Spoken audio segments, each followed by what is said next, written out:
Hello बच्चों, आप सभी का स्वागत है इस वीडियो में। और इस वीडियो में हम पढ़ने वाले हैं आज क्लास 8 के साइंस के चैप्टर नंबर 15 को, जिसका की नाम क्या है, जिसका नाम है सम नेचुरल फिनोमेना। यानी कि यहां पर इस चैप्टर में हम क्या पढ़ने वाले हैं, कुछ नेचुरल फिनोमेना के बारे में पढ़ने वाले हैं। कौन कौन से? लाइटनिंग और अर्थक्वेक के बारे में। मेनली इसके बारे में हम पढ़ेंगे कि ये होते कैसे हैं, इसके साथ ही इससे हम बचने के लिए क्या प्रिकॉशंस ले सकते हैं, और भी बातें हम जानेंगे इन चीजों के बारे में। अब देखिए यहां पर सिंपली सबसे पहले चैप्टर की शुरुआत की जा रही है। क्या कहा जा रहा है यहां पर? कहा जा रहा है कि आपने क्लास 7 में क्या पढ़ा था, स्टॉर्म्स ऑफ साइक्लोन के बारे में पढ़ा था। वहां पर आपने पढ़ा कि जो साइक्लोन है वो बहुत ही डैमेज कर सकता है लाइफ और प्रॉपर्टी को। वहां पर हमने ये भी पढ़ा कि हम बचाने के लिए कुछ स्टेप्स ले सकते हैं इस तरीके के डिस्ट्रक्टिव फेनोमेना से बचने के लिए। और इस चैप्टर में हम क्या पढ़ने वाले हैं, इस चैप्टर में दो दूसरे डिस्ट्रक्टिव नेचुरल फेनोमेना के बारे में पढ़ने वाले हैं। कौन कौन से फेनोमेना? पहला तो है लाइटनिंग के बारे में और दूसरा है अर्थक्वेक के बारे में। यानी इन दोनों के बारे में पढ़ेंगे कि ये दोनों होते कैसे हैं, इनके रीजंस क्या होते हैं होने के। इसके साथ साथ हम देखेंगे कि क्या ऐसे स्टेप्स हम ले सकते हैं जिससे कि खुद को हम बचा सके इस तरीके के डिस्ट्रक्टिव फेनोमेना से। तो आइए सबसे पहले हम शुरुआत करते हैं लाइटनिंग को, कि लाइटनिंग क्या होता है, कैसे होता है। तो लाइटनिंग का इमेज यहां पर देख लीजिए। ये जो आसमान में बिजली कड़कती है, इस तरीके का लाइटनिंग आपको देखने को मिलता है जब आपका बारिश का मौसम होता है या फिर बहुत हवाएं चलती हैं, तूफान का मौसम होता है। तो इसी लाइटनिंग की यहां पर बात की जा रही है। अब आपको भी पता होगा कि ये जो लाइटनिंग है ये बहुत ही डेंजरस होता है। अगर किसी भी पेड़ पर गिर जाए, आपके ऊपर गिर जाए, तो आपकी तुरंत ही मौत हो सकती है, आपको पूरी तरीके से जला सकता है, क्योंकि इसमें कई करोड़ वोल्ट होता है, कई लाख वोल्ट होता है, बहुत ही डेंजरस होता है। अब आइए हम शुरुआत करते हैं लाइटनिंग को। अब देखते हैं कि ये लाइटनिंग होता क्या है, किस तरीके से होता है, बहुत सारी चीजें जानते हैं। अब देखिए लाइटनिंग को समझने के लिए आपको कुछ बेसिक चीजें अपने आसपास की समझनी होंगी या फिर जाननी होंगी, जो कि आपने अपने आसपास देखा होगा। आप जब अपने आसपास जो पोल्स होती हैं जिनके जरिए आपके घर में बिजली आती है, वहां पर आपने कई बार स्पार्क्स देखे होंगे। स्पार्क्स वहां पर नहीं देखा होगा तो आपने अपने घर में देखा होगा। आप जब किसी प्लग को लगाने जाते हैं किसी सॉकेट में, या फिर कहीं पर तार जो है वो लूज हो जाता है, उसको आप कनेक्ट सटाते हैं या फिर उसको कनेक्ट करने की कोशिश करते हैं, तो वहां पर भी आपको स्पार्क देखने को मिलते हैं। तो देखिए ये जो इस तरीके के स्पार्क्स हैं और जो वहां पर लाइटनिंग हो रही है, यानी आसमान में जो लाइटनिंग हो रही है, ये दोनों लगभग सिमिलर हैं। लगभग क्या, एक तरीके से सिमिलर ही हैं। केवल फर्क इतना है कि आपके घर में या फिर आपके इलेक्ट्रिक पोल पर जो स्पार्क्स हो रहे हैं वो बहुत ही छोटे स्केल पर हैं, और वहां पर यानी आसमान में जो बिजली हो रही है, बिजली गिर रही है, वो बहुत ही बड़े स्केल पर होता है, जिसका कि वोल्टेज बहुत ही हाई होता है। यही चीज यहां पर कहा जा रहा है। अब देखिए यहां पर कुछ और बातें हैं, जैसे जो पुराने जमाने के लोग थे, एंशिएंट टाइम के लोग थे, उनको इन सभी चीजों का कॉज नहीं पता था। यानी कि उनको नहीं पता था कि आसमान में बिजली क्यों कड़कती है, उसका क्या रीजन है, उसके पीछे क्या साइंटिफिक रीजन है। अब ये एंशिएंट टाइम का मतलब क्या है? एंशिएंट टाइम का मतलब है उस समय से जिस समय में साइंटिफिक रिसर्च वगैरह नहीं थी, लोगों को साइंटिफिक चीजें पता नहीं थी। आज से जैसे 500 साल पहले, 700 साल पहले, इस समय की बात हो रही है। अब देखिए यहां पर इस चीज की वजह से, क्योंकि लोगों को इन चीजों के बारे में पता नहीं थी, तो लोग क्या करते थे, बहुत ही डरते थे इन चीजों से। और लोग जो थे वो समझते थे कि ये जो चीजें हो रही हैं, लाइटनिंग गिर रहा है या फिर लाइटनिंग हो रहा है, तूफान आ रहा है, तो ये एक तरीके से रैथ ऑफ गॉड है। यानी कि जो भगवान है वो गुस्सा हो चुके हैं, इंसानों को सजा देना चाहते हैं, या फिर भगवान जो है वो सबक सिखाना चाहते हैं, भगवानों को कुछ बताना चाहते हैं, कुछ इशारा कर रहे हैं। इस तरीके की बातें होती थी। अब आपने तो अपने आसपास इस तरीके की पुरानी कहानियां सुनी होंगी, लेकिन ऐसा नहीं है कि सिर्फ इंडिया में ऐसी बातें चलती थी। इंडिया के अलावा दूसरे देशों में भी जाइएगा तो वहां पर भी आपको ऐसी ही बातें देखने को मिल जाती। तो यह बात हो गई पुराने जमाने की। अब यहां पर सिंपली बेसिक कंसेप्ट हम समझते हैं कि जो लाइटनिंग होती है वो होती क्यों है। बेसिक कंसेप्ट या फिर बेसिक वन एक लाइन में अगर कहा जाए तो उसका रीजन है कि जो क्लाउड्स होते हैं, जो बादल होते हैं, वहां पर जब एक्यूमुलेशन ऑफ चार्जेस, यानी जो चार्जेस क्या होते हैं, जो इलेक्ट्रिसिटी होती है उसमें भी चार्जेस होते हैं। क्या होते हैं, किस तरीके से होते हैं, आगे हम देखेंगे, और उनके टाइप्स भी देखेंगे, बहुत सारी चीजें देखेंगे। सिंपली समझिए कि जो क्लाउड्स होते हैं वहां जब चार्जेस का एक्यूमुलेशन, चार्जेस बहुत बड़ी मात्रा में जब जमा हो जाते हैं, तो उसकी वजह से हमें लाइटनिंग देखने को मिलती है।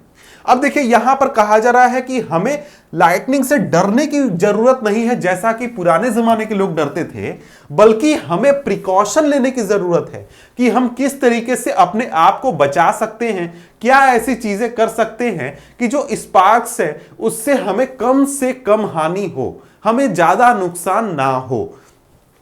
तो आइए हम आगे बढ़ते हैं। तो आगे यहां पर बात की जा रही है स्पार्क्स के बारे में।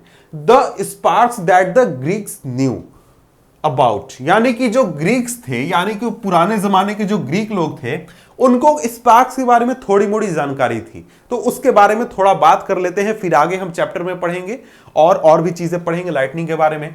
तो देखिए जो एंशियंट ग्रीक थे, एंशियंट ग्रीक कहने का मतलब क्या, जो ग्रीक कंट्री थी 600 बीसी पहले, यानी कि करीब 600 ईसा पूर्व पहले, यानी आज से करीब 2600 साल पहले, उस समय में जो एक तरीके से ग्रीक कंट्री थी, वहां के जो लोग थे उनको पता था कि जब हम एम्बर को रब करते हैं फर के साथ, एम्बर क्या है, एक तरीके का रेजिन है, उसका मैं आपको फोटो दिखा देता हूं। ये देखिए एम्बर है और ये रेजिन है। जब एम्बर को रेजिन के साथ रब कीजिएगा तो एम्बर जो है वो कुछ चीजों को अट्रैक्ट करता है, जैसे कि आपका हेयर हो गया या फिर और भी जो हल्की चीजें होती हैं, उन चीजों को ये अट्रैक्ट कर सकता है। अब देखिए इसके अलावा आपने ये भी देखा होगा कि जब वुलन या फिर पॉलिस्टर क्लोथ्स को आप उतारते हैं तो उस समय में क्या होता है, आपको एक तरीके से आपके जो हेयर्स हैं वो स्टैंड हो जाते हैं, आपके जो रोआ होता है वो कई बार देखते कि वो बिल्कुल खड़ा हो जाता है। तो वही चीज यहां पर होता है। क्या रीजन होता है, उसका रीजन यही होता है कि एक तरीके से चार्जेस की वजह से ऐसा होता है। अब क्यों होता है आगे हम देखेंगे। अब देखिए यहां पर यही चीज कहा जा रहा है कि आप अगर डार्क में भी अगर कपड़े को उतारिएगा, खोलिएगा, तो वहां पर आपको ऐसा देखने को मिलता है और आपको क्रैकलिंग साउंड देखने को मिलता है। यानी जो स्पार्क्स में साउंड होते हैं, छोटे छोटे स्पार्क्स में आपने साउंड सुना होगा, वैसा ही साउंड आपको देखने को मिलेगा। अगर आप डार्क रूम में खोलिएगा तो वहां पर आपको कभी कभी हल्की हल्की लाइटनिंग भी देखने को मिलती है, बहुत ही हल्की, बहुत ही माइन्यूट। आप कभी ध्यान दीजिएगा। अब देखिए इसके बाद पहली बार, यानी कि ये तो पुराने जमाने की बात होगा कि पुराने लोगों को क्या पता था, जिसका एग्जाम्पल अभी भी हम अपने आसपास देख सकते हैं। अब पहली बार जब साइंटिफिक बात या फिर साइंटिफिक जानकारी इससे रिलेटेड आई, वो आई कब, 1752 में। 1752 में एक अमेरिकन साइंटिस्ट जिनका नाम था बेंजामिन फ्रैंकलिन, उन्होंने कहा या फिर उन्होंने दिखाया, उन्होंने बताया कि देखिए जो आसमान में लाइटनिंग होती है, आसमान में जो बिजली चमकती है, और जो हमारे आसपास कपड़ों की वजह से जो स्पार्क्स होते हैं और भी तरीके के जो छोटे छोटे हम स्पार्क्स देखते हैं, ये दोनों जो हैं ये सेम फिनोमेना हैं। लेकिन सोचिए कि 2000 साल लगे इस बात को समझने में। देखिए यहां पर लोगों को 600 बीसी में ही पहले पता था कि देखिए अगर हम ऐसा करेंगे तो स्पार्क्स होगा या फिर एनर्जी चार्जेस आएंगे और हेयर या फिर और भी चीजों को हम अट्रैक्ट कर सकते हैं। लेकिन यहां पर देखिए कि 1752 में जाकर किसी व्यक्ति को, किसी इंसान को यह बात पता चला या फिर समझ में आया कि यहां पर ये जो चीजें होती हैं और जो आसमान में बिजली चमकती है, ये दोनों सेम चीजें हैं। और ये रियलाइजेशन में 2000 साल लग गए। तो यहां पर यही चीज ये दोनों बच्चे पूछ रहे हैं कि इतना ज्यादा समय क्यों लग गया इस सिमिलरिटी को समझने में। तो उसका रीजन यहां पर दूसरी बच्ची दे रही कि साइंटिफिक डिस्कवरी जो होते हैं वो बहुत ही हार्डवर्क होते हैं और बहुत ज्यादा कई बार समय लग जाते हैं कई चीजों को समझने के लिए।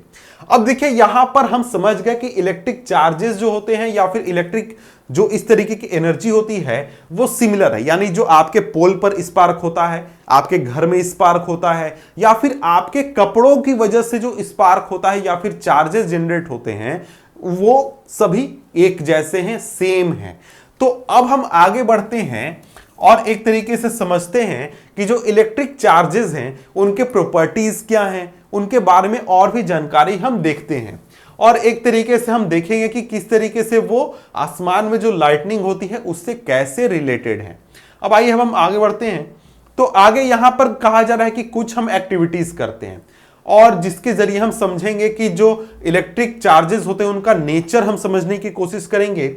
और इसके बाद कहा जा रहा है कि आप सबसे पहले कुछ ऐसे गेम खेलिए जो कि आपने खेला होगा।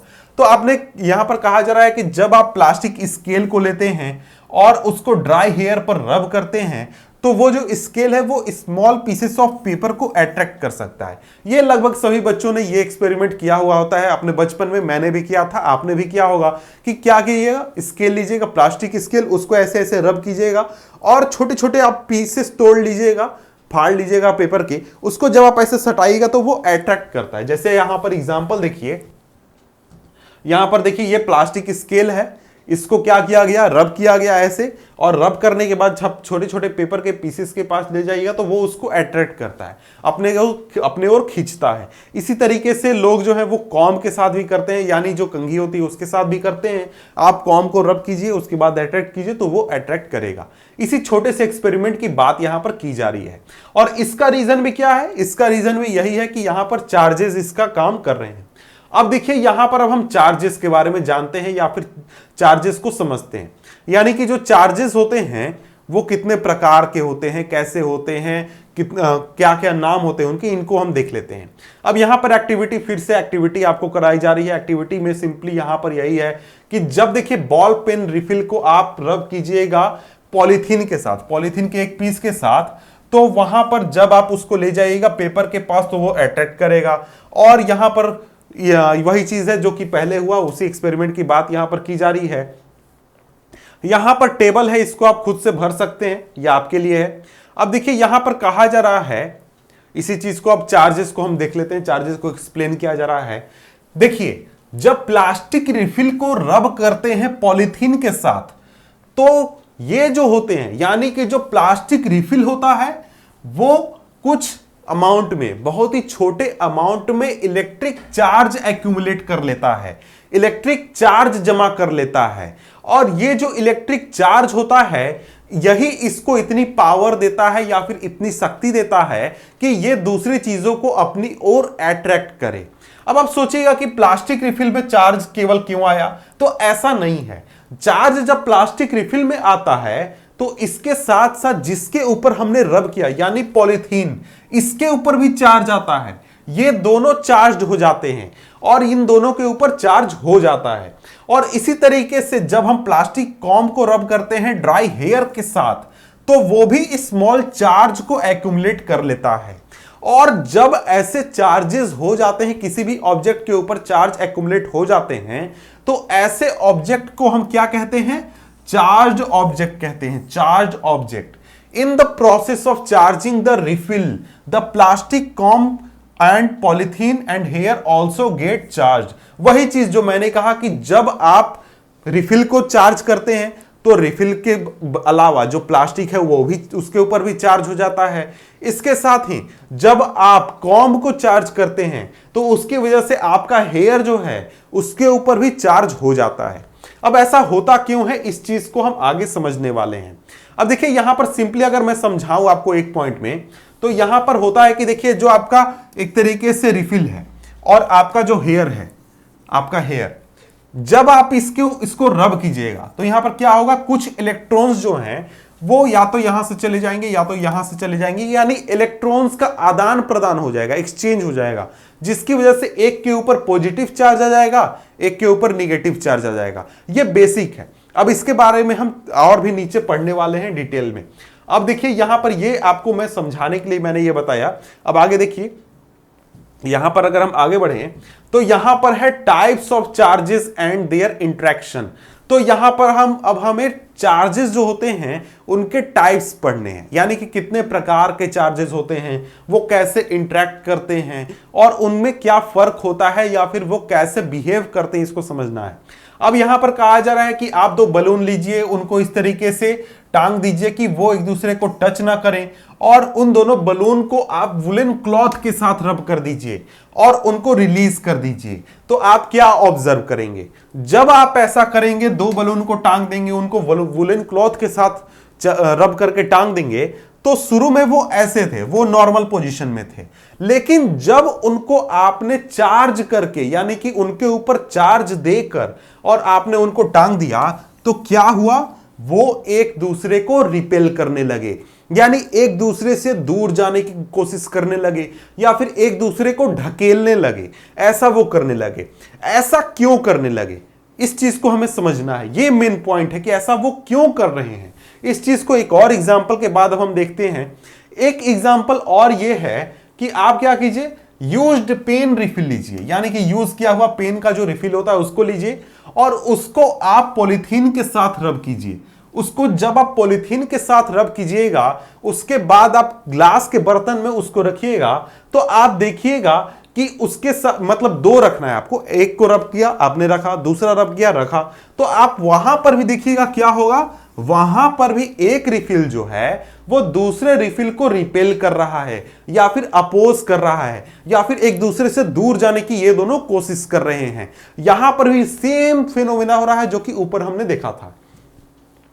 तो यहां पर एक और एग्जांपल हम देखते हैं। तो यहां पर एक और एग्जांपल में हम ये करते हैं कि हमने क्या किया था, एक रिफिल को चार्ज किया था, हमने उस रिफिल को वैसे ही रख दिया चार्ज करके, और उसके बाद हमने क्या किया, हमने जो बलून चार्ज किया था जिस तरीके से, उसी तरीके से एक बलून को चार्ज करेंगे और बलून को लेकर जाएंगे इस रिफिल के पास।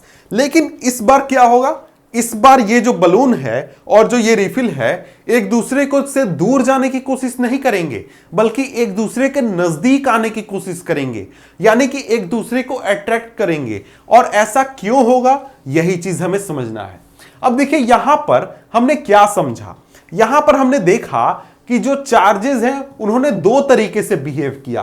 पहला क्या किया, उन्होंने रिपेल किया, यानी कि उन्होंने एक दूसरे से दूर जाने की कोशिश की, और दूसरा उन्होंने बिहेवियर दिखाया कि वो उन दोनों ने एक दूसरे को अट्रैक्ट किया। यानी दो तरीके से चार्जेस ने बिहेव किया। क्यों किया, इस चीज को हमें समझना है। तो देखिए यहां पर उसका निष्कर्ष, यानी इन सभी एक्सपेरिमेंट्स को करने का निष्कर्ष यहां पर क्या निकलता है, इसको हम देख लेते हैं। अब यहां पर निष्कर्ष हमारे सामने कई निकलते हैं, निष्कर्ष देख लेते हैं। अब देखिए यहां पर क्या हुआ कि जो चार्ज बलून था उसने चार्ज बलून को रिपेल किया, यानी एक दूसरे से दूर जाने की कोशिश की। चार्ज रिफिल जो था उसने चार्ज रिफिल से दूर जाने की कोशिश की, लेकिन जो चार्ज बलून था उसने चार्ज रिफिल को अट्रैक्ट किया, यानी उससे नजदीक आने की कोशिश की।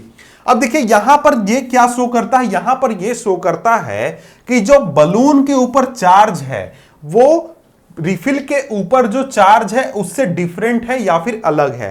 तो यहां पर हम क्या कह सकते हैं, यहां पर हम कह सकते हैं कि जो चार्जेस होते हैं वो दो प्रकार के होते हैं, और यहां पर इससे निष्कर्ष ये निकलता है कि जो एक जैसे चार्ज होते हैं वो एक दूसरे को से दूर जाने की कोशिश करते हैं, और जो अपोजिट चार्जेस होते हैं वो एक दूसरे के नजदीक आने की कोशिश करते हैं। अब यहां पर देखिए जो चार्जेस होते हैं वो दो प्रकार के होते हैं, हमने एग्जाम्पल के जरिए इसको समझ लिया। अब कौन कौन से होते हैं, पहला तो होता है पॉजिटिव, पॉजिटिव मैंने ऐसे लिखा है। दूसरा होता है क्या, निगेटिव, निगेटिव और पॉजिटिव, दो तरीके के हो गए। यानी कि जब दो पार्टिकल्स या फिर दो जो रिफिल है या फिर कोई भी ऑब्जेक्ट हो गया, अगर वो दोनों पॉजिटिव चार्ज वाले हैं तो वो क्या करेंगे, वो एक दूसरे से दूर जाने की कोशिश करेंगे।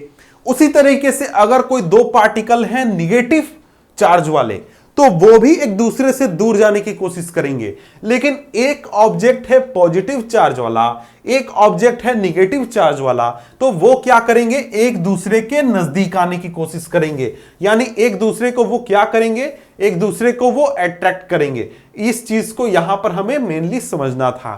तो इससे हम क्या समझ गए कि जो चार्ज है वो दो प्रकार के होते हैं, पॉजिटिव और निगेटिव। अगर एक जैसे चार्ज वाले पार्टिकल्स होंगे तो वो एक दूसरे को रिपेल करेंगे, एक दूसरे से दूर जाने की कोशिश करेंगे, और अगर डिफरेंट टाइप ऑफ चार्जेस होंगे डिफरेंट पार्टिकल्स के ऊपर तो वो एक दूसरे को अट्रैक्ट करने की कोशिश करेंगे। दो चार्जेस हो गए, हम समझ गए। अब यहां पर कहा जा रहा है कि जब एक तरीके से जो ग्लास रॉड है उसको सिल्क के साथ रब किया जाता है तो जो चार्ज होता है ग्लास रॉड के ऊपर उसको एज अ पॉजिटिव हम कहते हैं, यानी एज अ एग्जाम्पल, ये एक एग्जाम्पल है पॉजिटिव चार्ज का कि कब हमें पॉजिटिव चार्ज देखने को मिलेगा, कब निगेटिव मिलेगा। ये सभी चीजें आपको इतना डिटेल में यहां पर नहीं पढ़ना है, आपको मेनली यहां पर क्या पढ़ना था कि दो तरीके के चार्जेस होते हैं, उनका बिहेवियर क्या होता है। आगे हम देखेंगे कि लाइटनिंग कैसे होता है। तो ग्लास रॉड के ऊपर जब आप चार्ज चढ़ाइएगा तो वो क्या होगा, पॉजिटिव। अब जैसे यहां पर कहा जा रहा है कि देखिए यहां पर अब हम देखते हैं कि पॉजिटिव चार्ज क्यों होता है या और निगेटिव चार्ज क्या होता है, क्यों होता है, इस चीज को समझते हैं। यहां पर ये ग्लास रॉड है, ये हमारे पास ग्लास रॉड है, यहां पर ये सिल्क का कपड़ा है, सिल्क क्लॉथ है।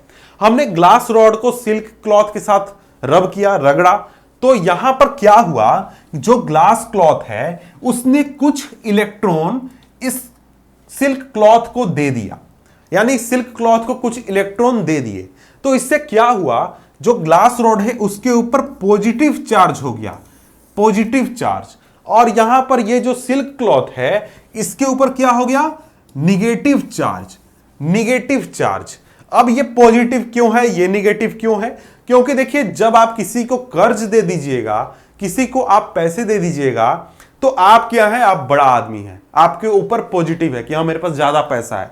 लेकिन अगर किसी व्यक्ति ने लोन लेकर रखा हुआ है तो वो तो माइनस में चल रहा है, उसके ऊपर कर्ज है, अगर वो पैसे कमाएगा तो पहले उसको लोन चुकाना है तब वो कुछ कर सकता है। उसी तरीके से यहां पर जो चार्ज देता है, यानी जो चार्ज दे देगा उसके ऊपर पॉजिटिव चार्ज होगा, और जो चार्ज ले लेगा उसके ऊपर निगेटिव चार्ज होगा।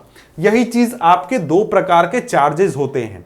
अब देखिए यहां पर आगे एक और चीज एग्जांपल है। तो देखिए यहां पर मैं पूरे आपको लाइन बाय लाइन सभी पॉइंट्स के साथ डिस्कशन कर रहा हूं ताकि चैप्टर आप सही तरीके से समझ जाएं। अब देखिए यहां पर कहा जा रहा है कि जब चार्ज ग्लास रॉड को प्लास्टिक स्ट्रॉ के पास लाया जाता है, एक चार्ज प्लास्टिक स्ट्रॉ के पास जिसको कि पॉलीथीन के साथ रब किया गया है, तो ये दोनों एक दूसरे को अट्रैक्ट करते हैं। यानी कि देखिए यहां पर ये एक ग्लास रॉड है जिसको कि हमने चार्ज किया, ये कैसा है, पॉजिटिव है। एक प्लास्टिक स्ट्रॉ हमने लिया, उसको रब किया, पॉलीथीन के साथ हमने इस तरीके से रब कर दिया, और जब हम इन दोनों को एक दूसरे के पास लाएंगे तो ये दोनों अट्रैक्ट करेंगे एक दूसरे को। तो इससे आप क्या निष्कर्ष निकालते हैं, 2 सेकंड में सोचिए कि क्या निष्कर्ष निकालते हैं। इसके ऊपर पॉजिटिव चार्ज है, तो यहां पे कौन सा चार्ज होगा, इस प्लास्टिक स्ट्रॉ के ऊपर पॉजिटिव होगा या फिर निगेटिव होगा, पॉजिटिव या निगेटिव, यहां पर होगा निगेटिव, क्योंकि अभी तुरंत हमने देखा था कि जो अपोजिट चार्जेस होते हैं वो एक दूसरे को अट्रैक्ट करते हैं, और जब सेम चार्जेस होते हैं वो एक दूसरे को रिपेल करते हैं, दूर जाने की कोशिश करते हैं। तो यहां पर हम समझ गए कि जब हम प्लास्टिक स्ट्रॉ को रब करते हैं पॉलीथीन के साथ, तो यहां पर जो प्लास्टिक स्ट्रॉ है उसके ऊपर निगेटिव चार्ज आ जाता है, और इसके अपोजिट देखिए हमने देखा था कि जब हम रब करते हैं तो दोनों के ऊपर चार्जेस आते हैं, तो प्लास्टिक स्ट्रॉ के ऊपर निगेटिव आ गया, तो जो पॉलीथीन था, पॉलीथीन, उसके ऊपर क्या कौन सा चार्ज आया, उसके ऊपर आ गया हमारा पॉजिटिव चार्ज। यानी कि ये जो पॉलीथीन था उसके ऊपर पॉजिटिव चार्ज आ गया, इसके ऊपर निगेटिव चार्ज आ गया, इसी वजह से ये दोनों एक दूसरे को अट्रैक्ट कर रहे हैं। तो अब आप मुझे लगता है कि सही तरीके से समझ गए होंगे कि जो दो तरीके के चार्जेस होते हैं वो कौन कौन से होते हैं, पॉजिटिव होते हैं, निगेटिव होते हैं, ये बिहेव कैसे करते हैं। पॉजिटिव वाला निगेटिव को खींचेगा अपनी ओर, अट्रैक्ट करेगा, लेकिन पॉजिटिव और पॉजिटिव अगर होंगे तो वो एक दूसरे से दूर जाने की कोशिश करेंगे। अब देखिए यहां पर आगे बढ़ें तो यहां पर आगे कहता है कि देखिए जो इलेक्ट्रिकल चार्जेस होते हैं, जब हम किसी ऑब्जेक्ट को रब करते, यानी कि जैसे हमने प्लास्टिक स्ट्रॉ को पॉलीथीन के साथ रब किया या फिर कॉम को हेयर के साथ रब किया, तो इस तरीके की एक्टिविटी की वजह से जो चार्जेस जनरेट होते हैं ये होते हैं स्टैटिक। कौन से चार्जेस, स्टैटिक चार्जेस होते हैं। अब ये जो चार्जेस होते हैं ये क्यों स्टैटिक होते हैं, क्योंकि ये मूव नहीं करते हैं, यानी कि ऐसा नहीं हुआ कि इलेक्ट्रिसिटी फ्लो करने लगेगी इसकी वजह से।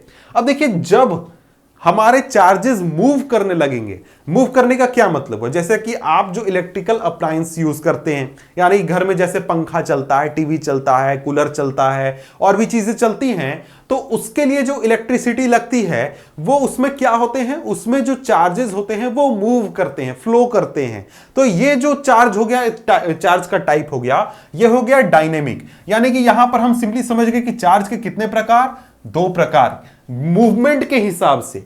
इलेक्ट्रिकल चार्ज हो गया, पहला तो हो गया स्टैटिक और दूसरा हो गया डायनेमिक। डायनेमिक, स्टैटिक चार्ज और डायनेमिक चार्ज। स्टैटिक क्या होता है, जब चार्जेस मूव नहीं करें, यानी कि हमने रब कर दिया, जो चार्ज आपके कॉम के ऊपर है वो वहीं रहेगा, मेरे हेयर के ऊपर जो चार्ज है वो वहीं रहेगा, तो ये क्या हो गया, स्टैटिक चार्ज हो गया। लेकिन आपके घर में जो इलेक्ट्रिसिटी यूज होती है उसमें क्या होता है, चार्ज मूव करते हैं, लगातार फ्लो करते रहते हैं, तो वो क्या होता है, वो एक तरीके का डायनेमिक चार्ज होता है। तो इस तरीके से चार्ज मूवमेंट के हिसाब से दो प्रकार के हो गए। और देखिए यहां पर वही बात कहा जा रहा है कि जो सर्किट में करंट होता है उसकी वजह से, जिसकी वजह से बल्ब जलता है, वो एक तरीके से हमारा मूवमेंट है चार्ज का। अब यहां पर एक तरीका है हमारा नेक्स्ट एग्जाम्पल या फिर एक तरीके से नेक्स्ट पॉइंट टॉपिक हम देखने वाले हैं, जो कि है ट्रांसफर ऑफ चार्ज। यानी जो इलेक्ट्रिक चार्जेस हैं जिनके बारे में हमने अभी तक पढ़ा, स्टैटिक चार्जेस जो कि रब करने की वजह से आते हैं, वैसे चार्जेस का एक तरीके से ट्रांसफर कैसे होता है एक जगह से, यानी एक पार्टिकल से दूसरे पार्टिकल में, एक ऑब्जेक्ट से दूसरे ऑब्जेक्ट तक उसका ट्रांसफर कैसे होता है, ये हम देखने वाले हैं। अब यहां पर कहा जा रहा है कि आप एक एम्प्टी जैम बोतल लीजिए, जैम बोतल, और वहां पर क्या कीजिए, आप एक तरीके से कार्डबोर्ड को रख दीजिए जो कि एक तरीके से बड़ा साइज है उसके मुंह से।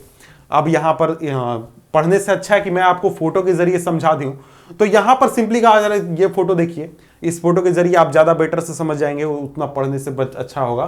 तो यहां पर कह रहा है कि क्या लीजिए, आप एक ग्लास जार लीजिए, उसके ऊपर कार्डबोर्ड लीजिए, कार्डबोर्ड से उसको ढक दीजिए। कार्डबोर्ड में आप क्या कीजिए, कार्डबोर्ड में एक तरीके का एल्युमिनियम जो आपका पेपर क्लिप होता है, पेपर क्लिप आपने देखा होगा जिसको कि पेपर फंसाने के लिए यूज किया जाता है, उसको आप इस तरीके से लटका दीजिए। और उसमें आप क्या कीजिए कि दो एल्युमिनियम फॉइल जो होता है या फिर एल्युमिनियम स्ट्रिप बहुत ही हल्के जो होते हैं, उनको आप ऐसे लटका दीजिए। और क्या कीजिए, किसी भी ऑब्जेक्ट को, या तो आपका वो कॉम्ब हो सकता है या फिर आपका प्लास्टिक जो रिफिल होता है वो हो सकता है, प्लास्टिक की स्ट्रॉ हो सकता है, इसको आप चार्ज कीजिए, ऐसे चार्ज कीजिए या फिर किसी और चीज पर रब करके चार्ज कीजिए।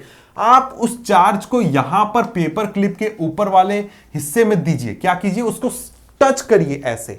तो क्या होगा, उससे क्या होगा, उससे ये जो चार्ज है पूरे इस सर्किट में यहां तक चार्जेस आ जाएंगे, और उसकी वजह से आपको देखने को मिलेगा कि ये जो दोनों यहां पर फॉइल थे, ये क्या करेंगे, एक दूसरे से दूर जाने की कोशिश करेंगे, एक दूसरे से दूर इस तरीके से, जैसे पहले ऐसे लटका हुआ था। तो अब अगर जब आपने इसको टच कर दिया तो चार्ज यहां पर आ गया, तो अब क्या होगा, अब ये ऐसे दूर जाने की कोशिश करेंगे, एक दूसरे से दूर जाने की कोशिश करेंगे।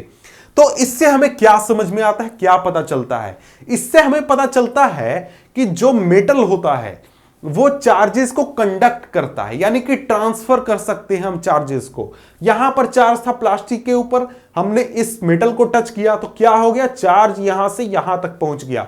और हमने एक और ऊपर चीज पढ़ा था कि जो लाइक चार्जेस होते हैं, यानी कि सेम चार्जेस जब होते हैं दो पार्टिकल्स, दो ऑब्जेक्ट्स के ऊपर, तो वो दोनों जो हैं वो एक दूसरे को रिपेल करते हैं या फिर एक दूसरे से दूर जाने की कोशिश करते हैं। तो यहां पर भी यही हुआ। क्या हुआ, इसको हम फिर से समझते हैं, आपको अच्छी तरीके से मैं समझाता हूं। तो यहां पर देखिए क्या हो रहा है, यहां पर हो ये रहा है कि जो ये हमारा पूरा है, ये एक तरीके से क्या है, ये एक तरीके से मेटल है, तो ये चार्जेस को कंडक्ट कर रहा है। आपने टच किया, चार्ज यहां से पहुंच गया इन दोनों एल्युमिनियम स्ट्रिप के ऊपर या फिर फॉइल के ऊपर। अब ये दोनों लाइक चार्जेस हो गए और ये बहुत ही हल्के हैं, तो क्या होगा, एक दूसरे से दूर जाएंगे। लाइक चार्जेस कैसे, यहां मान लीजिए प्लास्टिक के ऊपर ये पॉजिटिव चार्ज है, तो यहां पर आया तो इसके ऊपर भी पॉजिटिव और इसके ऊपर भी पॉजिटिव, तो क्या हो गया, दोनों सेम चार्ज हो गए, तो एक दूसरे को रिपेल कर रहे हैं, एक दूसरे से दूर जाने की कोशिश कर रहे हैं। और जब इसके ऊपर चार्ज नहीं होगा, जब प्लास्टिक के ऊपर चार्ज नहीं होगा इस रिफिल के ऊपर, तब आप टच कीजिएगा तो यहां पर कुछ भी नहीं होगा। तो इससे हम क्या इस्तेमाल इसको कर सकते हैं, इससे हमें क्या पता चलता है, इससे हमें पता चलता है कि ये जो पूरा एपरेटस है इसको हम इस्तेमाल कर सकते हैं ये चेक करने के लिए कि कोई भी ऑब्जेक्ट है उसके ऊपर चार्ज है या फिर नहीं है। यानी कि अगर चार्ज होगा तो वो यहां पर एक तरीके से ये दोनों फॉइल एक दूसरे को रिपेल करेंगे, दूर जाएंगे। अगर नहीं होगा तो एक दूसरे के जैसे सिचुएशन में पहले थे वैसे सिचुएशन में रहेंगे। तो यहां पर इस एक्सपेरिमेंट को आप अपने घर में भी कर सकते हैं, जिससे आप एक तरीके से खेल सकते हैं, बहुत अच्छी तरीके से आपको यह समझ में आ जाएगा। तो यहां पर यही चीज आगे बताया गया जो मैंने आपको एक्सप्लेन किया कि जो एल्युमिनियम फॉइल स्ट्रिप होते हैं वो सेम चार्ज रिसीव करते हैं ऊपर से चार्ज रिफिल से पेपर क्लिप के जरिए। तो इससे हमें क्या पता चलता है, इससे हमें पता चलता है कि जो मेटल है वो बहुत ही गुड कंडक्टर होता है इलेक्ट्रिसिटी का। ये तो आपको पहले से ही पता होगा कि आपके घर में जितने भी वायरिंग होते हैं वो सभी क्या होते हैं, मेटल के होते हैं। आपके जो अप्लायंसेस होते हैं उनमें जो कॉइल्स वगैरह यूज होते हैं, यानी कि कहीं भी कंडक्टिविटी के लिए मेटल्स को यूज किया जाता है। अब यहां पर आगे कहा जा रहा है कि जो स्ट्रिप्स लगाए गए थे वो स्ट्रिप्स क्या थे, उनके ऊपर सेम चार्जेस थे, जिसकी वजह से वो एक दूसरे को रिपेल कर रहे थे और वो एक दूसरे से दूर जा रहे थे। और इस तरीके से डिवाइस को हम यूज कर सकते हैं ये पता करने के लिए कि कोई भी ऑब्जेक्ट है उसके ऊपर चार्ज है या फिर नहीं है।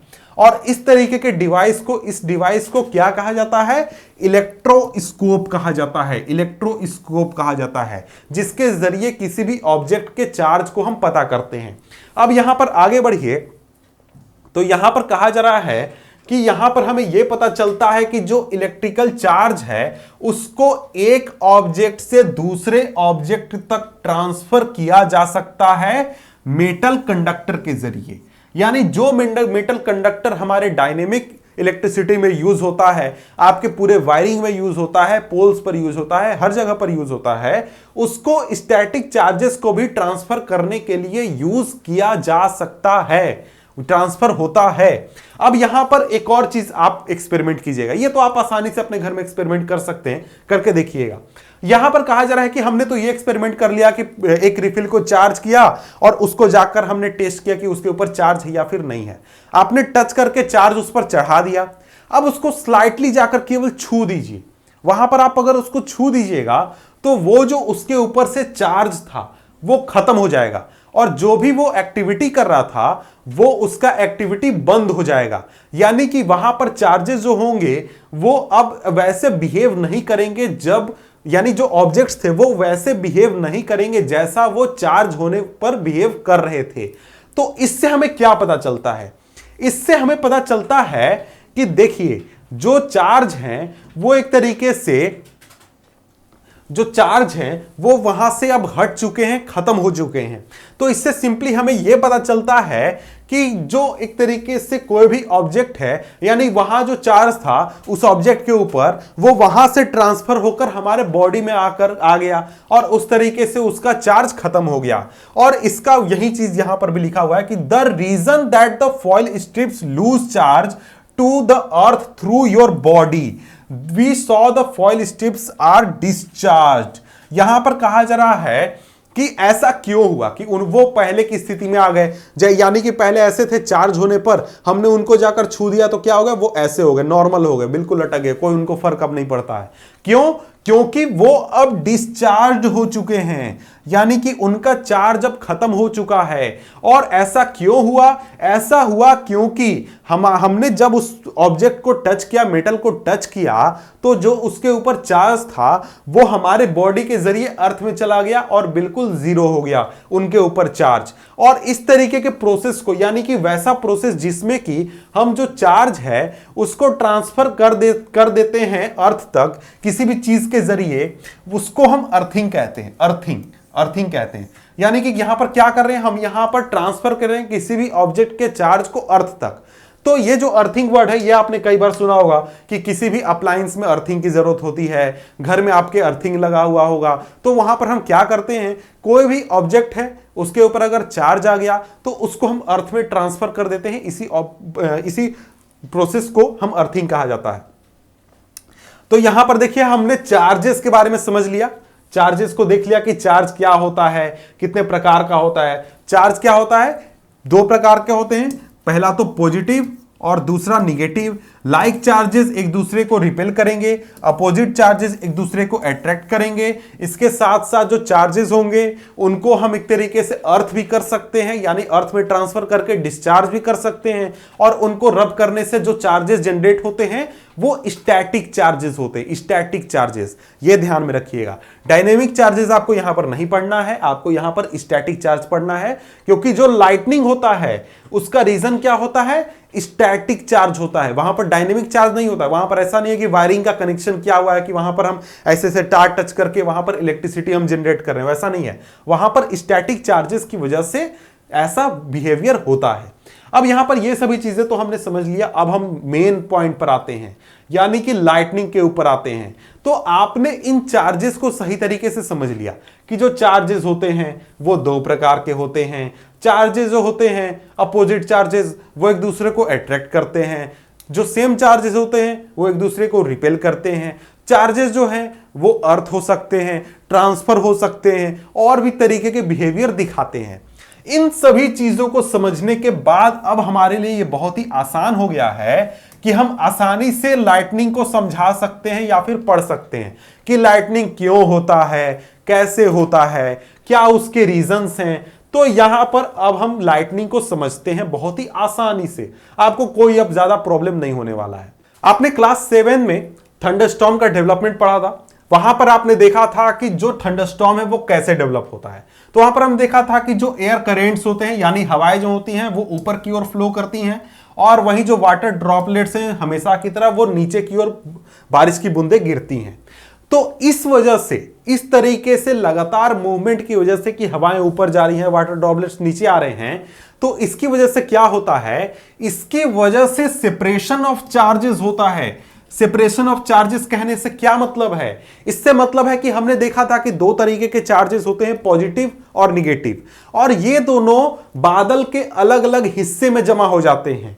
यानी कि जो पूरा बादल है वो ऐसा नहीं है कि एक लेयर है पूरा, उसमें कई लेयर्स होते हैं। ऊपर ऊपरी हिस्से में बादल होंगे, नीचे भी होंगे, जैसा कि आप यहां पर इमेज में आप देख सकते हैं। यहां पर इमेज जैसे ये ग्राउंड है, तो ग्राउंड के कुछ बादल काफी नजदीक होते हैं, कुछ बादल काफी दूर होते हैं।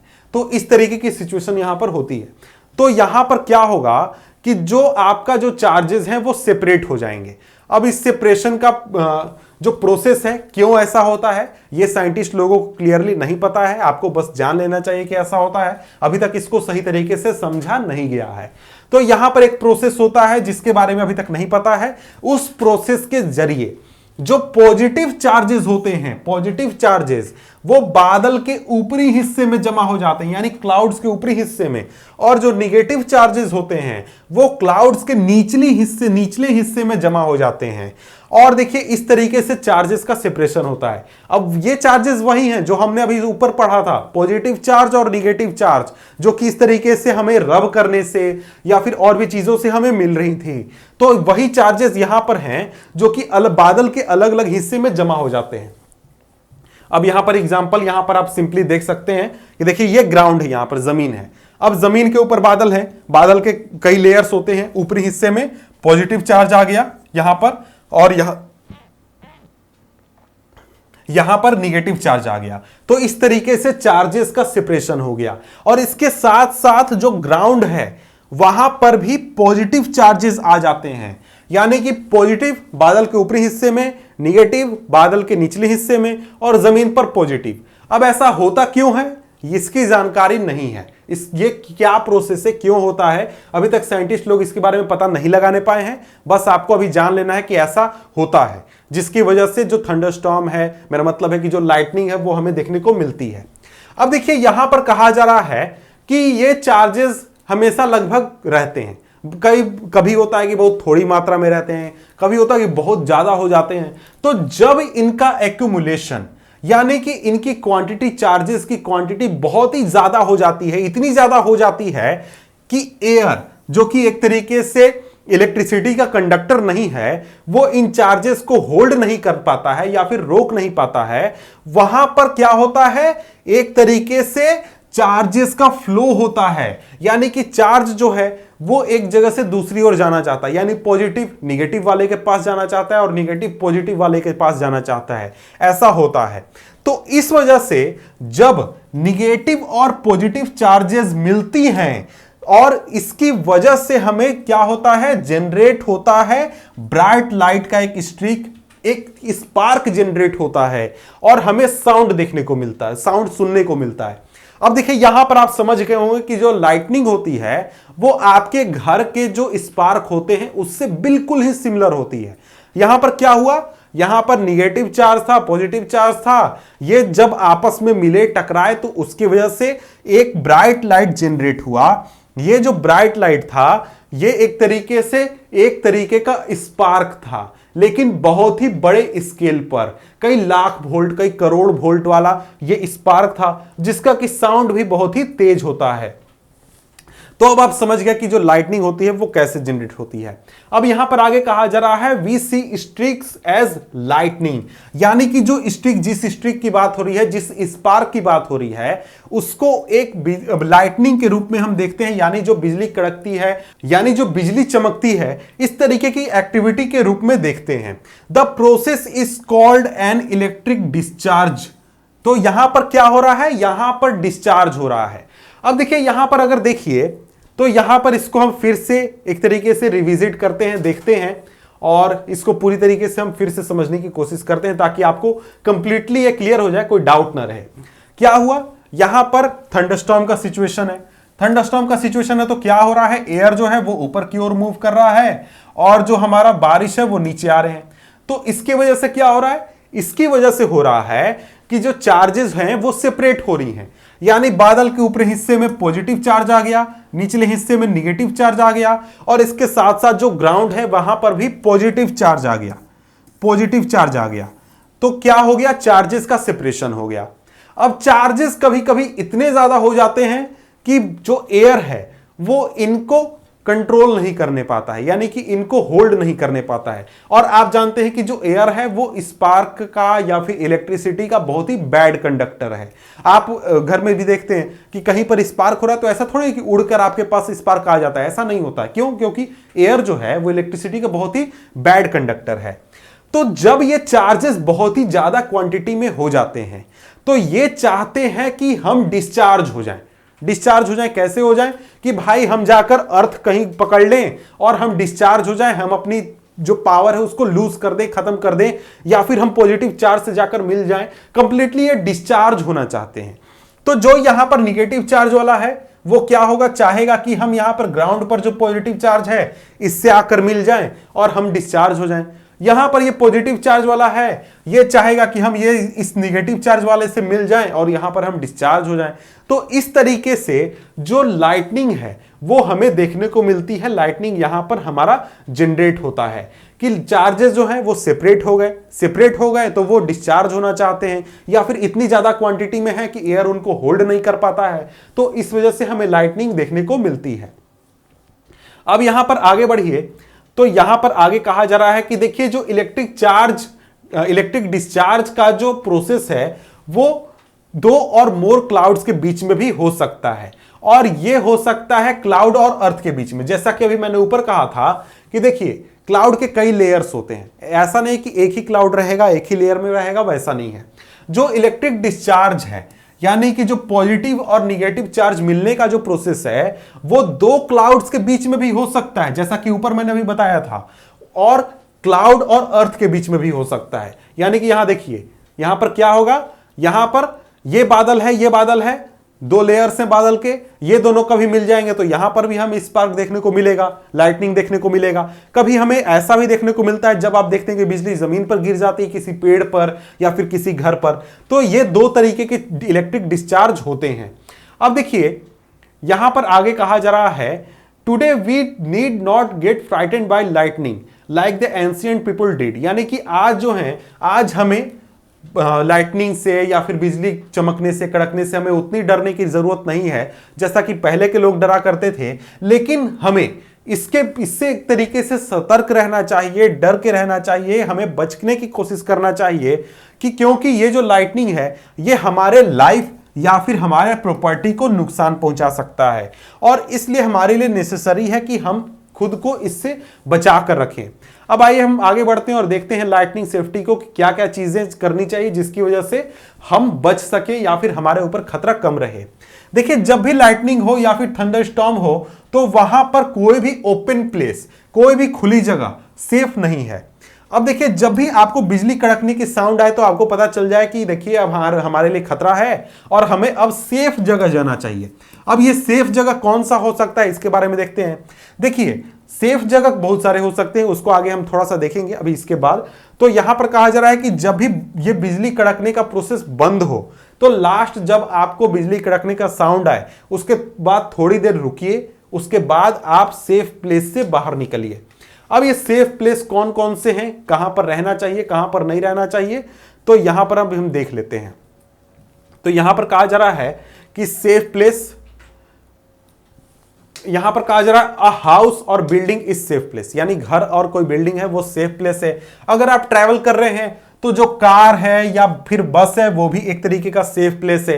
आप अगर घर में हैं जिसका कि विंडोज बंद हैं और डोर्स बंद हैं, यानी ये केवल घर की नहीं कार की भी बात हो रही है, कार में भी अगर आप हैं तो विंडोज को बंद करके रखें, डोर्स को बंद करके रखें, अंदर पैक करें, तो आप क्या है, सेफ हैं। इसके बाद क्या करना चाहिए और क्या नहीं करना चाहिए थंडरस्टॉर्म के समय। जब आप बाहर हैं आउटसाइड यानी रोड पर हैं, तो ओपन व्हीकल जो होते हैं जैसे कि मोटरसाइकिल होता है, ट्रैक्टर होता है, कंस्ट्रक्शन मशीनरी होता है, खुले कार होते हैं, ये सभी सेफ नहीं है। इसके अलावा जो ओपन फील्ड होते हैं वहां पर भी आप सेफ नहीं हैं। आप बड़ी ट्रीज के नीचे अगर आप बैठे हुए हैं तो वो भी सेफ नहीं है। आप अगर पार्क में आपने शेल्टर लिया हुआ है तो वो भी सेफ नहीं है। एलिवेटेड प्लेस जैसे कि कोई चट्टान है, पहाड़ है, उसके ऊपर अगर आप खड़े हैं तो वो भी सेफ नहीं है, वहां पर भी आपको लाइटिंग स्ट्रोक देखने को मिल जाता है। इसके साथ ही जब थंडरस्टॉर्म है तो उस समय अम्ब्रेला भी सेफ नहीं है। अम्ब्रेला क्योंकि एक तरीके से मेटल का बना हुआ होता है, उसमें भी आपको स्पार्क्स आ सकते हैं और वहां पर आपके लिए डेंजर है, तो ये भी सेफ नहीं है।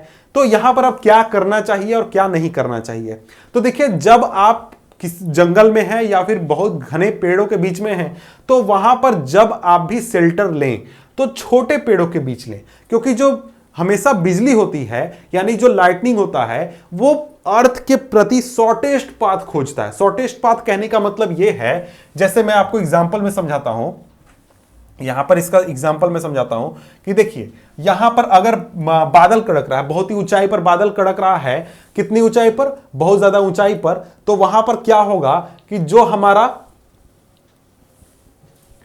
हमारा बादल है यहां पर जैसे निगेटिव चार्ज है, ये नीचे लेवल का बादल है, ऊपर वाला बादल नहीं है, और यहां पर हमारा ग्राउंड है।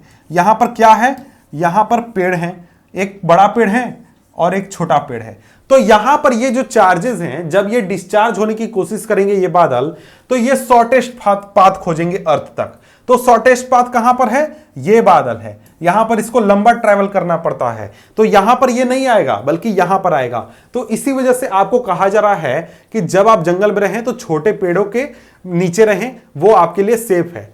अगर आपके पास कोई शेल्टर अवेलेबल नहीं है, आप ओपन फील्ड में हैं, तो वहां पर आप पेड़ों से दूर रहें, यानी कि आप ऐसे इलाके में हैं जहां पर कोई और शेल्टर आपको नहीं मिल रहा है, सिर्फ पेड़ हैं, एक या दो पेड़ हैं जो कि काफी बड़े बड़े हैं, तो उस तरीके से ट्रीज से आप दूर रहें। आप पोल या फिर मेटल जो होते हैं उनसे दूर रहें, यानी कि जैसे जो पोल होते हैं इलेक्ट्रिसिटी पोल या फिर किसी और तरीके का पोल है उससे आप दूर रहें, या फिर कोई मेटल है बड़ा ऑब्जेक्ट उससे भी दूर रहें। आप जमीन में सोए ना, बल्कि आप इस तरीके का पोजीशन लगाकर आप बैठ जाएं, ऐसा पोजीशन लेकर बैठ जाएं। इससे क्या होगा, इससे आप ऐसे जो स्मॉलेस्ट, जैसा कि यहां पर मैंने बताया आपको, बिल्कुल यही सिचुएशन होगा कि आप बिल्कुल शॉर्टेस्ट पाथ मतलब लॉन्गेस्ट पाथ बन जाएंगे इलेक्ट्रिसिटी के लिए, और आप जो हैं वो एक तरीके से सेफ रहेंगे। इसके बाद घर में बात की जा रही है कि घर में क्या खतरा है, तो घर में जो लाइटनिंग है उसकी वजह से जो टेलीफोन कोड्स हैं, इलेक्ट्रिक वायर्स हैं, मेटल पाइप्स हैं, इनके जरिए जो इलेक्ट्रिसिटी है या फिर इलेक्ट्रिक स्ट्रोक है, लाइटनिंग है, वो आपके घर में आ सकता है। लाइटनिंग क्या है, एक तरीके का इलेक्ट्रिक डिस्चार्ज है। अब देखिए इलेक्ट्रिक डिस्चार्ज है तो जितने भी आपके मेटल कंडक्टर हैं जो कि इलेक्ट्रिसिटी को कैरी करते हैं उनके अंदर आपका ये इलेक्ट्रिकल डिस्चार्ज आ सकता है। जैसे आपके घर में जितने भी अप्लायंसेस हैं जैसे कि टीवी, फ्रिज, पंखा, ये सभी खराब हो सकते हैं, तो आप क्या कीजिए, इन सभी को निकाल दीजिए और आप यूज कीजिए मोबाइल फोन्स यूज कीजिए, क्योंकि वो वायर से कनेक्टेड नहीं है, वो एक तरीके से आपके लिए खतरनाक नहीं है, उसको आप यूज कर सकते हैं। लेकिन जो तार वाले फोन होते हैं उनको आप यूज ना करें। और इसके साथ ही आप इस तरीके के सिचुएशन में आप बात ना करें, क्योंकि जो रनिंग वाटर है यानी जो आपके घर में पाइप के जरिए वाटर आ रहा है उसके जरिए भी इलेक्ट्रिसिटी आ सकता है, लाइटनिंग का जो झटका है वो आ सकता है, तो इस वजह से आप उनसे दूर रहें। इसके साथ साथ जितने भी घर के इलेक्ट्रिकल अप्लायंस है उनको आप निकाल लें। अब देखिए यहां पर आगे है लाइटनिंग कंडक्टर। लाइटनिंग कंडक्टर के बारे में देखते हैं। तो इस तरीके के आपने डिवाइसेस देखे होंगे, कई सारे बिल्डिंग्स में छत पर लगे हुए होते हैं। ये क्या होता है, एक तरीके का डिवाइस होता है जिसको कि यूज किया जाता है लाइटनिंग, यानी जो हमारे घर में बिजली कड़कती है उससे बिल्डिंग को, घर को, लोगों को बचाने के लिए। इसमें क्या होता है, इसमें एक मेटल का कंडक्टर छत पर लगाकर उसको सबसे ऊपर कर दिया जाता है और उससे जोड़कर यहां पर जमीन में उसको ग्राउंड में कनेक्ट कर दिया जाता है। तो इससे क्या होता है कि जब भी बिजली आती है तो इधर किसी हिस्से पर नहीं गिरेगी बल्कि जाकर इस पर गिरेगी, इस हिस्से, इस लाइटनिंग कंडक्टर पर गिरेगी और वो उस करंट को डायरेक्टली जमीन में जाकर पहुंचा देगा, जिसकी वजह से हमारे आसपास के जो घर हैं, लोग हैं, जितने भी चीजें हैं वो सभी सेफ रहेंगे और लोगों को खतरा नहीं रहेगा। तो इस तरीके से ये लाइटनिंग कंडक्टर यूज किया जाता है और ये आपका मेटल का बना हुआ, तो बहुत ही हेवी मेटल का बना हुआ होता है। तो इस तरीके से ये लाइटनिंग कंडक्टर काम करता है। अब यहां पर आगे बात करते हैं अर्थक्वेक के बारे में। जो 15.7 है ये है हमारा क्या, अर्थक्वेक। हमने लाइटनिंग को कंप्लीटली पढ़ लिया, अब हम अर्थक्वेक की बात करने वाले हैं। तो अभी तुरंत हमने लाइटनिंग को पढ़कर कंप्लीट किया और वहां पर हमने थंडरस्टॉर्म और लाइटनिंग की बात की। इसके साथ ही हमने क्लास 7 में क्या पढ़ा था, साइक्लोन के बारे में पढ़ा था। तो देखिए ये जो नेचुरल फिनोमेना होते हैं, साइक्लोन्स होते हैं या फिर लाइटनिंग होता है, थंडरस्टॉर्म होता है, ये सभी ऐसे नेचुरल फिना है जो कि बहुत ही लार्ज स्केल पर डिस्ट्रक्शन करते हैं ह्यूमन लाइफ और प्रॉपर्टी का। लेकिन ये ऐसा फिनोमेना है जिनको कि हम प्रेडिक्ट कर सकते हैं बहुत हद तक, बहुत समय तक, और इनको एक तरीके से जो वेदर डिपार्टमेंट है हमारा, वो एक तरीके से बहुत पहले ही बता देता है कि साइक्लोन आने वाला है या फिर थंडरस्टॉर्म आने वाला है, मौसम कैसा रहने वाला है, अच्छा रहने वाला है, खराब रहने वाला है। देखिए जब भी थंडरस्टॉर्म होता है या फिर हमारे आसपास साइक्लोन होता है तो हमेशा ये पॉसिबिलिटी होती है कि जो लाइटनिंग है वो आए और साइक्लोन्स भी हमें देखने को मिले, यानी लाइटनिंग हमेशा इन थंडरस्टॉर्म और साइक्लोन के साथ ही चलता है। तो एक तरीके से हमारे पास ये समय होता है या फिर हमारे पास एक तरीके का प्रिपरेशन करने का टाइम होता है कि हम खुद को प्रिपेयर कर सकें और इस तरीके से जो डेंजरस फिनोमेना है इससे खुद को बचा सके। लेकिन एक ऐसा नेचुरल फिनोमेना है जिसके बारे में हम अभी तक प्रेडिक्शन नहीं करने पाए हैं, यानी हमें अभी तक ये नहीं पता चला है कि ये जो नेचुरल फिनोमेना है ये कब होगा, कहां होगा, कैसे होगा, इसके बारे में हमें कुछ नहीं पता होता है। और ये नेचुरल फिनोमेना है हमारा कौन सा, ये है अर्थक्वेक। यानी अर्थक्वेक अर्थ पर कहां आएगा, कब आएगा, कितनी मात्रा में आएगा, कितने पावर में आएगा, इन सभी चीजों के बारे में हमें नहीं पता है।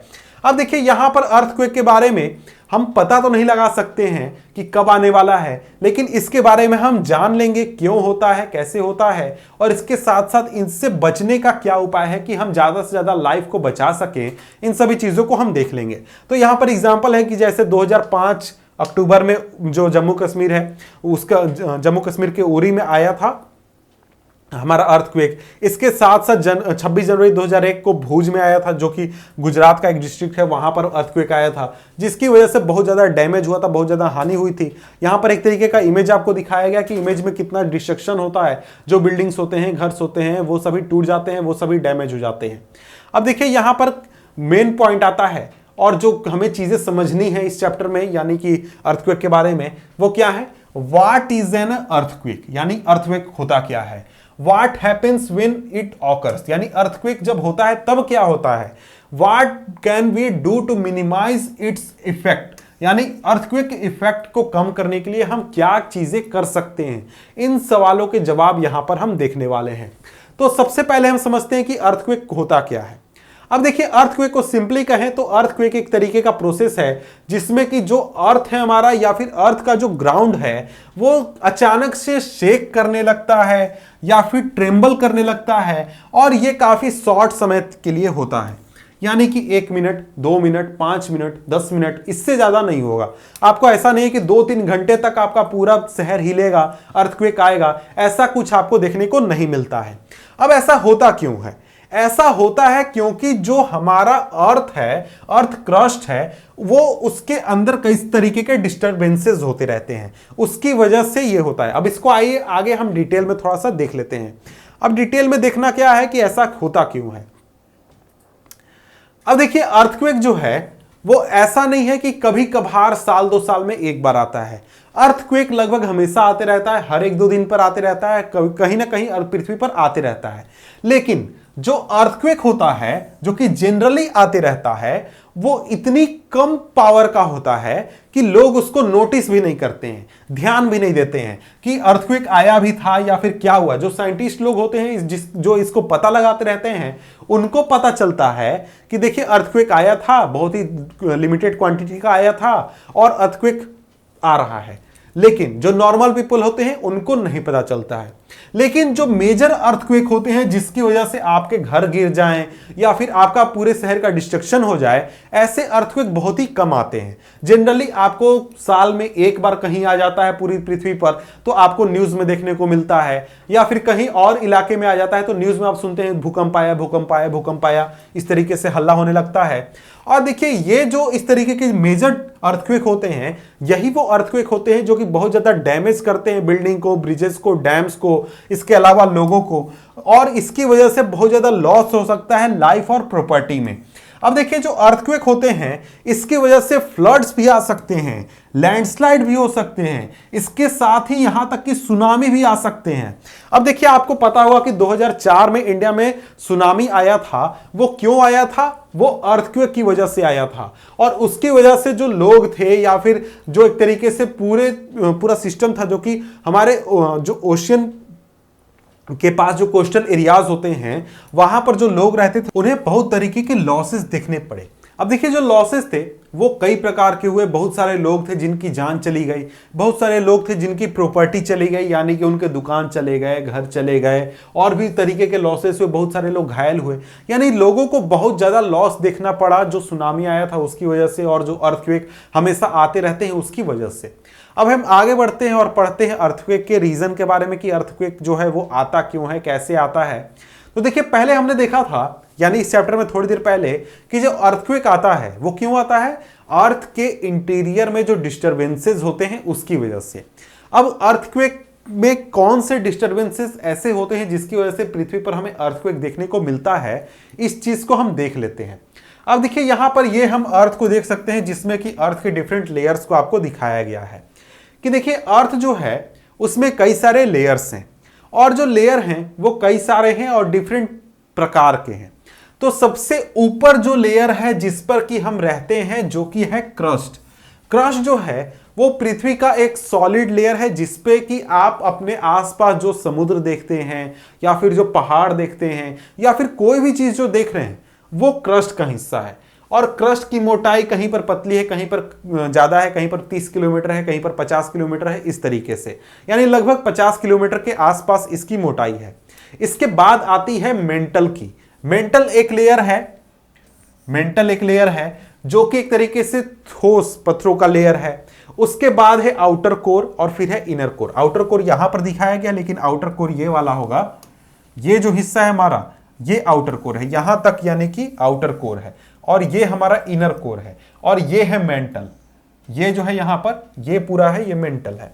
अब देखिए यहां पर देख सकते हैं कि जो यहां पर ये हमारा सबसे ऊपरी लेयर है जो हमारा क्रस्ट है, वो ऐसा नहीं है कि एक लेयर है तो वो बिल्कुल स्थिर है और उसमें कोई मूवमेंट नहीं होता है।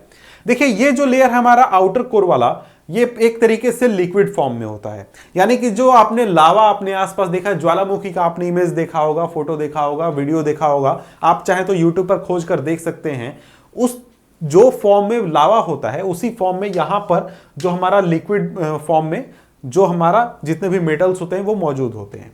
अब देखिए ये बहुत ही गर्म होता है, और इसके साथ ही अब आते हैं मेन पॉइंट पे कि देखिए जो क्रस्ट जिसपे कि हम रहते हैं, ये जो क्रस्ट है ये ऐसा नहीं है कि ये क्रस्ट जो है ये बिल्कुल सॉलिड है या फिर ये एक है या इसमें कोई मूवमेंट नहीं होता है। ये जो क्रस्ट है इसमें कई सारे एक तरीके से टुकड़े होते हैं, यानी कि जैसे कि आप यहां पर देख सकते हैं, मैं आपको दिखा देता हूं। देखिए क्रस्ट है, सबसे आउटर लेयर है, सबसे बाहरी लेयर है, जिसमें कि आप देख सकते हैं कई टुकड़े हैं, इसके कई टुकड़े हैं।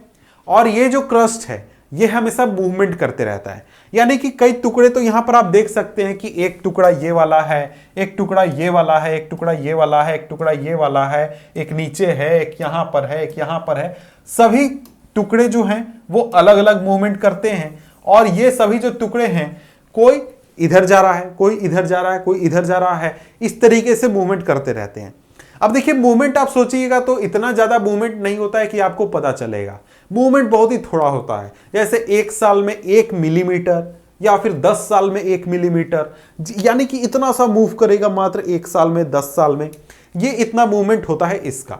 और इन्हीं के मूवमेंट की वजह से, यानी ये जो अर्थ के क्रस्ट के जो टुकड़े हैं जिनको कि हम प्लेट्स के नाम से जानते हैं, ये प्लेट्स जब मूव करते हैं तो इनके मूवमेंट की वजह से ही हमें एक तरीके से अर्थक्वेक देखने को मिलता है। अब यहां पर आगे बढ़ें, यहां पर आगे कहा जा रहा है कि देखिए जब जो अब ये अर्थक्वेक होता क्यों है, इनके मूवमेंट की वजह से, इसको हम थोड़ा सा समझ लेते हैं। अब देखिए यहां पर जो अर्थक्वेक आता है वो कब आता है, क्यों आता है, इसको समझना बहुत ही आसान है। देखिए यहां पर 2 प्लेट की बात हो रही है कि देखिए जो प्लेट्स हैं, अलग अलग प्लेट है, कई सारे प्लेट हैं, तो एक प्लेट के बगल में दूसरा प्लेट है। जैसे एक प्लेट ये हो गया और एक प्लेट ये हो गया, यानी 1 नंबर प्लेट और ये 2 नंबर प्लेट है। ये 2 प्लेट हैं, यानी पृथ्वी के जो क्रस्ट है उसके 2 टुकड़े हैं। ये जो दोनों टुकड़े जो हैं वो जब मूवमेंट करेंगे, यानी एक प्लेट मान लीजिए इधर जा रहा है, एक प्लेट इधर जा रहा है, तो इन दोनों का बाउंड्री एक दूसरे से टच कर रहा है। ये क्या होगा, इनके बीच में घर्षण होगा, यानी कि एक तरीके से फ्रिक्शन होगा, उसकी वजह से आपको अर्थक्वेक देखने को मिलता है। या फिर एक दूसरे के ओर जा रहे हैं, यानी ये इधर जा रहा है, ये इधर जा रहा है, तो उसकी वजह से क्या होगा, एक जो हमारा क्रस्ट का प्लेट है वो दूसरे के नीचे आ जाएगा, ऊपर आ जाएगा, तो उसकी वजह से हमें देखने को मिलता है। तो उसी चीज को यहां पर आगे आपको पढ़ाया गया है, तो इसको हम देख लेते हैं।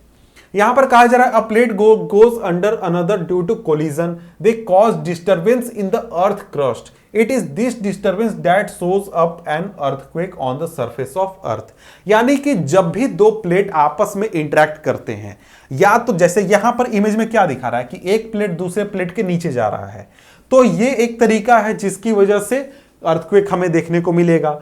या फिर एक प्लेट दूसरे प्लेट के अगल बगल से गुजर रहा है, इस तरीके से ऐसे गुजर रहा है, तो उसकी वजह से भी जब फ्रिक्शन होगा तो उसकी वजह से भी हमें अर्थक्वेक पृथ्वी पर देखने को मिलेगा। अब देखिए यहां पर कहा जा रहा है कि देखिए जो अर्थक्वेक आता है वो क्यों आता है, ये तो हमें पता है कि कैसे आता है अर्थक्वेक, उसका रीजन क्या है, ये तो हमने पता लगा लिया। लेकिन अर्थक्वेक के बारे में प्रॉब्लम ये है कि अर्थक्वेक जो है वो एक तरीके से कब आएगा ये आपको नहीं पता है, आप पता नहीं लगा सकते, ये कभी भी आ सकता है। इसके अलावा अर्थक्वेक इसमें ट्रेमर्स लिखा गया है, सिंपली समझिए तो छोटे स्केल का अर्थक्वेक, जिसमें कि थोड़ा मोड़ा मूवमेंट होगा, आपको पता नहीं चलेगा, जो साइंटिस्ट लोग हैं उनको पता चलता है। ऐसा मूवमेंट आता है, आ सकता है या फिर आता है जब कहीं वोल्केनो आ जाए उसके आसपास के इलाके में, या फिर कोई मीटियोर गिर जाए पृथ्वी के ऊपर, या फिर कहीं पर अंडरग्राउंड न्यूक्लियर एक्सप्लोजन हो जाए, या फिर और भी इस तरीके की कोई एक्टिविटी हो जाए, उसकी वजह से भी इस तरीके की चीजें होने का खतरा रहता है। अब देखिए ज्यादातर जो अर्थक्वेक होते हैं जो कि अपने आपके आसपास देखने को मिलते हैं वो हमारे प्लेट्स के मूवमेंट की वजह से होते हैं, यानी प्लेट्स जब मूव करते हैं तो उसकी वजह से हमें अर्थक्वेक देखने को मिलता है। अब देखिए क्योंकि अर्थक्वेक होता है प्लेट्स के मूवमेंट की वजह से, तो इस वजह से जो प्लेट्स की बाउंड्री वाले इलाके हैं वो बहुत ही वीक जोन होते हैं, यानी कि वहां पर अर्थक्वेक आने का खतरा बहुत ही ज्यादा होता है। और ये जो इलाके हैं यहां पर जो अर्थक्वेक जब भी आएगा वो बहुत ही हाई डेंजर वाला आएगा, यानी वहां पर बिल्डिंग्स गिर जाएंगे, लोगों की मौत हो जाएगी, बहुत ही खतरा यहां पर होता है। तो इस तरीके के जो वीक जोन होते हैं जहां पर अर्थक्वेक हमेशा आने का खतरा होता है और बड़े अर्थक्वेक आने का खतरा होता है, इनको हम सिस्मिक जोन या फिर फॉल्ट जोन कहते हैं, फॉल्ट जोन। तो यहां पर अगर आप मैप देखिए तो यहां पर आप मैप में देख सकते हैं, यहां पर इस मैप में कि जो भी इलाके इस लाइन के आसपास वाले इलाके हैं यहां पर अर्थक्वेक आने का हमेशा खतरा रहता है। जैसे कि आप यहां पर देखिएगा जो भारत के हिमालय रेंजेस वाले इलाके हैं, यानी हिमालय से नजदीक वाला इलाका है, यानी यहां पर आप जैसे देख सकते हैं ये क्या है, यहां पर हमारा इंडिया है, इंडिया यहां पर है। अब यहां पर हिमालय से होते हुए इस तरीके से पाकिस्तान के आसपास से जाकर नीचे आपका मिलता है, इस तरीके से पूरा प्लेट का बाउंड्री है। तो जो भी इलाका है इसके आसपास, यानी कि जो नेपाल हो गया, अरुणाचल प्रदेश हो गया, दिल्ली हो गया, जम्मू कश्मीर हो गया और गुजरात हो गया, ये सभी इलाके जो हैं ये बहुत ही सेंसिटिव जोन है, यानी कि सिस्मिक जोन के आसपास ये इलाके मौजूद हैं।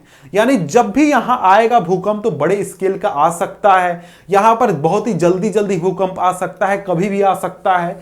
ये बहुत ही डेंजर जोन में ये सभी इलाके होते हैं, यानी कि हैं। अगर देखिए इंडिया में यही चीज कहा गया है कि जो एरियाज हैं जो डेंजर जोन में हैं, जैसे कि कश्मीर, वेस्टर्न और central Himalaya, north east, run of Kutch, Rajasthan, और इसके साथ ही जो इंडो गैगेंटिक प्लेन है यानी कि यूपी, बिहार, ये सभी जो इलाके हैं, इसके साथ ही साउथ इंडिया के भी बहुत सारे जो इलाके हैं, कई सारे इलाके जो कि डेंजर जोन में आते हैं। अब यहां पर आपको इंडिया के मैप में दिखाया गया है कि यहां पर देखिए एक प्लेट है, यानी कि जो इंडियन प्लेट है वो इस तरफ है, ये पूरा हमारा इंडियन प्लेट है, और यहां पर तिबेटियन प्लेट है। तो ये दोनों आपस में यहां पर इंटरेक्ट करते हैं। हिमालय जो है इनके इंटरेक्शन की वजह से बना है। अब देखिए ये जो हिमालय का रेंज है इस तरीके से, ये पूरा प्लेट का हिस्सा है। यहां पर डेंजर काफी ज्यादा है, भूकंप आ सकते हैं, यहां पर लोगों को खतरा काफी ज्यादा है। अब यहां पर कह रहा है The power of an earthquake is expressed in terms of magnitude of a scale called Richter scale। यानी कि जो अर्थक्वेक है इसका पावर हम नापने के लिए एक स्केल का यूज करते हैं जिसको कि रिचर स्केल कहा जाता है। जैसे हमको लंबाई नापना है तो सिंपल हम लेंथ वाला स्केल यूज करते हैं, सेंटीमीटर, इंच। उसी तरीके से अर्थक्वेक के पावर को नापने के लिए रिचर स्केल का यूज किया जाता है। और यहां पर कहा जाता है कि जो रिचर स्केल है उसके हिसाब से जब अर्थक्वेक 7 या फिर उससे ज्यादा का आए, यानी रिचर स्केल पर जो 7 नंबर है उससे ज्यादा का आए तो बहुत ही डेंजरस ये होता है। और ये जो 7 पावर, इसका एक तरीके से अर्थक्वेक का पावर ही बताता है कितने पावर का अर्थक्वेक है। 7 से ज्यादा आया तो बहुत डेंजर है। इसके साथ ही बताया गया कि भुज और कश्मीर में जो अर्थक्वेक आए थे, यानी जिसकी बात हमने ऊपर की थी, वो 7 से ज्यादा के थे, यानी वो बहुत ही डेंजरस थे। अब यहां पर देखिए बताया गया कि हम अर्थक्वेक को एक तरीके से नापते कैसे हैं। यहां पर ये डिवाइस है जिसको कि अर्थक्वेक नापने के लिए यूज किया जाता है। अब देखिए यहां पर इसको सिस्मोग्राफ कहा जाता है। सिस्मोग्राफ, इसमें एक पेन लटका हुआ होता है मैग्नेट से जुड़ा हुआ, और यहां पर ड्रम होता है जो कि पेन इस तरीके से लगातार हिलते रहता है। तो जैसे जैसे अर्थक्वेक आएगा उस तरीके से वो प्लेन ज्यादा मूव करेगा और वो बताएगा कि कितना पावर है। जैसे हल्का अर्थक्वेक आएगा तो थोड़ा सा हिलेगा, अगर बहुत ज्यादा अर्थक्वेक आएगा तो ऐसे ऐसे हिलने लगेगा और पूरा मूवमेंट करके पूरा स्केल शो करेगा। अब यहां पर देखिए एक एग्जाम्पल, यहां पर ऐसा वो पैटर्न जनरेट करता है, यानी ये जो पेन है ये ऐसा पैटर्न जनरेट करेगा जिसमें कि आप देख सकते हैं कि कितना ये पावर दिखा रहा है। ये देखिए 10, 20, 30 जो है ये पावर नहीं है, पावर ये वाला है। इसका हाइट जितना उठ रहा है वो इसका पावर दिखा रहा है। इस तरीके से ये इसका नापने का जरिया है। अब यहां पर एक और चीज आपको जान लेना चाहिए कि जो ये रिचर स्केल है ये लीनियर नहीं है। लीनियर कहने का नहीं है, इसका कहने का मतलब ये होता है कि जैसे स्केल में 2 सेंटीमीटर और 4 सेंटीमीटर, यानी 2 सेंटीमीटर का दुगना है 4 सेंटीमीटर, ऐसा इस स्केल पर नहीं होता है। ऐसा यहां पर नहीं होगा कि आप यहां पर 2 स्केल कहिएगा, 2 रिचर स्केल पर 2 मैग्नीट्यूड का भूकंप आया और 4 मैग्नीट्यूड का भूकंप आया। इसका यह मतलब नहीं हुआ कि जो 2 वाला भूकंप होगा वो 4 वाले भूकंप का आधा होगा, यानी कि 4 वाला 2 का दोगुना होगा, ऐसा नहीं होता है।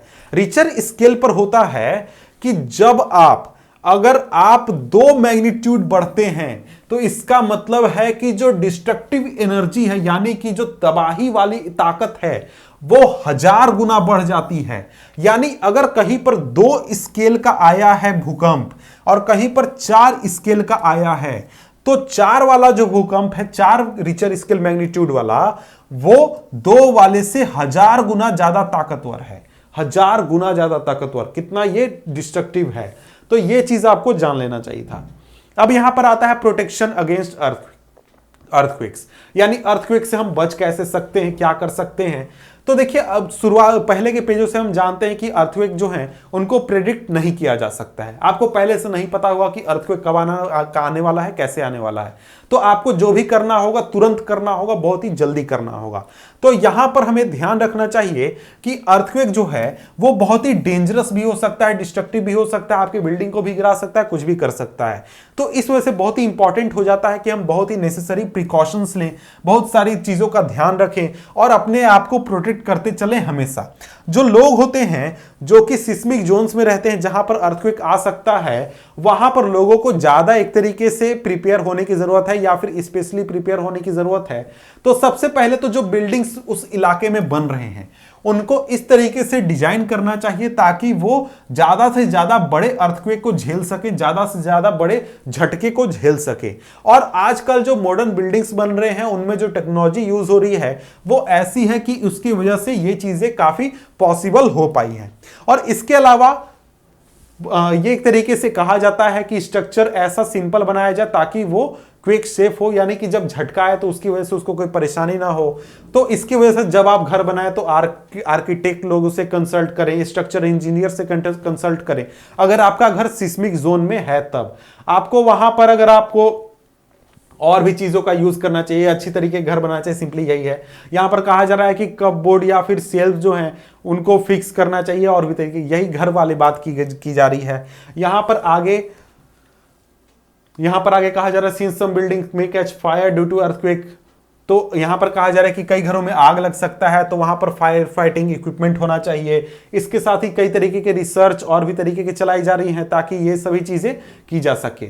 अब यहां पर कहा जा रहा है कि आपको क्या करना चाहिए, क्या नहीं करना चाहिए। अगर आप घर पे हैं तो आपको क्या करना चाहिए, आप टेबल के नीचे, मजबूत टेबल के नीचे या फिर मजबूत टेबल के नीचे रहें और वहीं पर रहें जब तक कि पूरा शेकिंग बंद नहीं हो जाता है।